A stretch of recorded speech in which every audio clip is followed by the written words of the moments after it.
Hello summoners and welcome to LoLapalooza. A lot of big news this week. We have the beginning of the Lunar Revel, which is a League of Legends event that happens every year. It's kind of their version of the Chinese New Year. Now this year's Lunar Revel sees the advent of a lot of new content, including 3 Lunar Revel skins. Those skins are Dragonblade Riven. We also have Lunar Goddess Diana, and of course, last but not least, Warring Kingdoms Tryndamere. Now, these skins are all really cool. I like Lunar Goddess Diana's lotus petal effect thing, or cherry blossom effect, I should say. She has all around all of her moves. And we also see Riven has this crazy fire effect around all of her moves. Tryndamere doesn't have a lot of particles, but he's also looks like he has a sort of big particle around him for a lot of his rage-like moves. And all of their costumes are very authentic-looking Asian garb. It's very cool.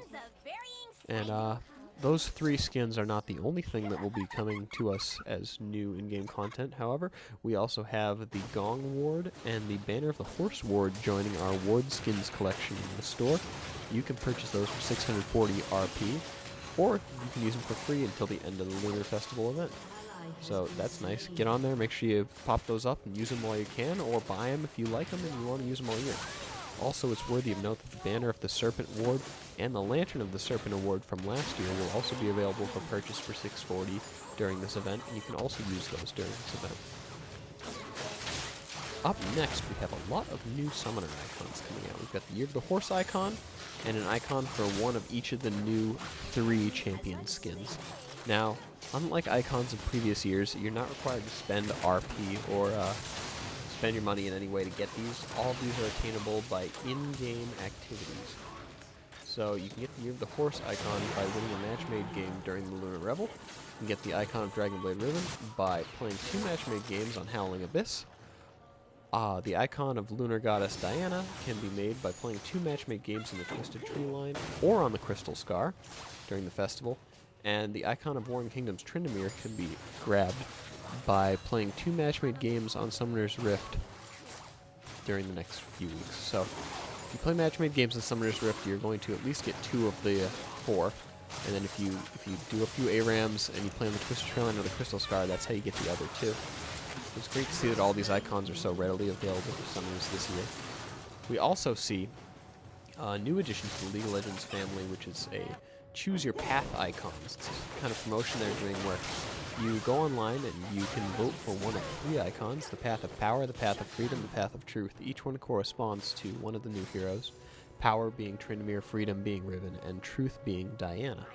Now, whichever area you're in will receive the icon that receives the most votes. So your vote matters, and definitely vote for the icon that you'd like to have, because it seems like each area will be getting a different one, unless everyone votes the same across the board. The Tryndamere icon does look pretty cool. Can't say I'm too much of a fan of the Riven one, but the Diana one's also pretty cool. So go online and make your vote heard. You can't do that in client, you have to go online. Another great addition to the Lunar Revel this year is mystery gifting being a returning thing. So for 520 RP, you can buy one of your friends a mystery gift, which is guaranteed to contain a skin for a champion that they own, valued at least 520 RP or more. It's a great way to show your friends you care. Unfortunately, you cannot mystery gift yourself, so if you were thinking about making friends, now is the time to do it. And it's also a good way to pay back your friends who might have gifted you on Christmas and you forgot. Hint, hint. So, mystery gifting is back. I mean, it's a great deal, guys. Rather than buy a skin, it's like if you lived in a world where scratch tickets, you always won back the money you spent on them. It's just a great deal. We also see, speaking of deals, some new bundles coming out. We've got the Year of the Dragon bundle, the Year of the Horse set, and the Year of the Serpent bundle. Now, each of these bundles contains the skins from the Lunar Revel of previous years. Year of the Horse being this year, Year of the Serpent being last year, and Year of the Dragon being 2 years ago. Now, these have quite high prices. Expect to spend anywhere from 5K to 7K for these bundles. Of course, they're discounted for if you own any of the champions that are in them. But they also include the wards, the banner wards for those years. So it's definitely worth a look. You're also going to see a great new login screen, which I don't need to tell you about because you're going to see that as soon as you log in today. So that's great. Moving on in the news, we are approaching week 3 of the LCS.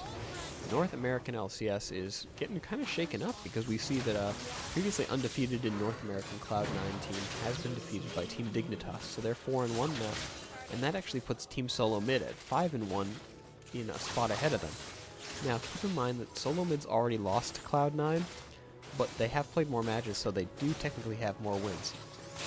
I would put these teams very close as far as being the best contenders in North America, though I think that moving forward to the international stage, Cloud9 probably holds our best chance of doing well. In third, we see Team Dignitas, who after their win, they had nothing to lose, and they got their first win against Cloud9, and then they've just been winning ever since, so something clicked at Dignitas' head, and they're doing great now.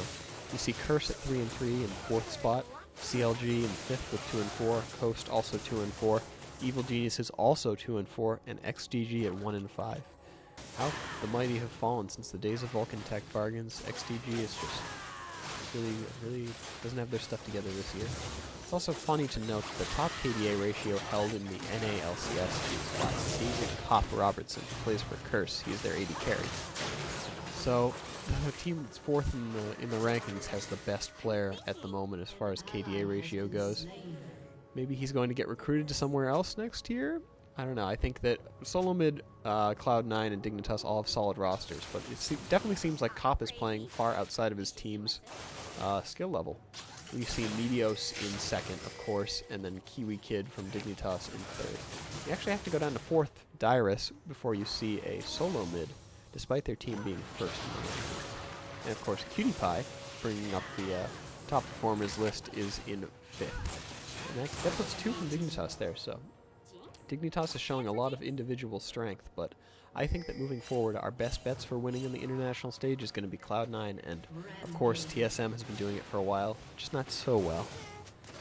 And moving on to the European LCS, we see Fnatic, as always, undefeated, but the newcomer Rockhat right below them at 5-1, Fnatic being 5-0.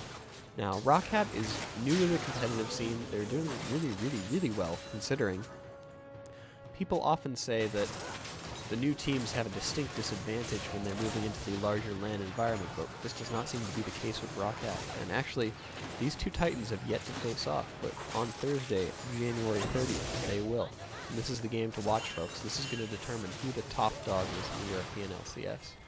Bringing up in 3rd is my personal favorite, Gambit Gaming at 4-2. I've loved them ever since they were Moscow 5, and I hope that they can get better and kind of innovate the play the same way they've been doing in years past. In 4th, we have Copenhagen Wolves at 3-3, 5th, SK Gaming 2-4, Alliance at 2-4, and Millennium at 2-5 in 7th. And then we have Super Hot Crew at 1-5 in 8th. Seems like every LCS kind of has that under their belt. We look for good things coming from Super Hot Crew. They're still a relatively new team. And Reckles is from Fnatic is the top performer in Europe by far right now with a KDA of 17.3. And surprisingly in 2nd we see Soaz, and then surprisingly more in 3rd we see Yellow Star. So that's 3 of Fnatic's lineup as the top performers in the European LCS. Well, I hope you guys like this quick little news segment, and I hope you like the footage that goes along with it. I'd love some feedback. Please let me know. You can friend me in-game as Atomisk, as you can see up there, ATOMSQ, or you can send us some messages on our Gamers R Us Twitter or Facebook.